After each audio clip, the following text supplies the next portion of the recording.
In today's episode, I've been thinking about the fears that hold us back from sharing our best creative work with the world. Last week, I found myself in the middle of London with a few hours to spare between meetings. It was a gorgeous sunny day, so I decided to take my camera and go for a little walk around to get some pictures I could use on Instagram. I started at the Royal Courts at the end of Fleet Street, wandered through the Middle and Inner Temples, and then up through the city, ending at Liverpool Street Station. All in all, I got about 20 good shots in a little under 2 hours. The interesting thing about this, though, is not that I had a lovely couple of hours taking photographs in the sunshine, but rather that I had intended to make a video of the experience, and I'd planned the route to include points around London where I could tell interesting personal stories to share on this channel. I'd spent quite a lot of time practicing at home before I left, but when it came to it, I just couldn't bring myself to talk to a camera in public. I was scared of what people around me would think. I must have made around 50 videos now in the studio, and I feel pretty comfortable talking to you in this style.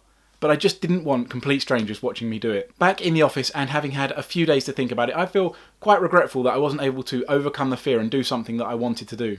I think they would have been quite good stories, and it would have been interesting to have a different environment to tell them in. It would have certainly been the first step on the route to acquiring a new skill. I find fear's relationship with creativity fascinating, and I wonder how many great ideas never make it into the world because their creator is scared of what other people might think. I find fear's relationship with creativity fascinating, and I wonder how many great ideas never make it out into the world because their creators are too scared of what other people might think.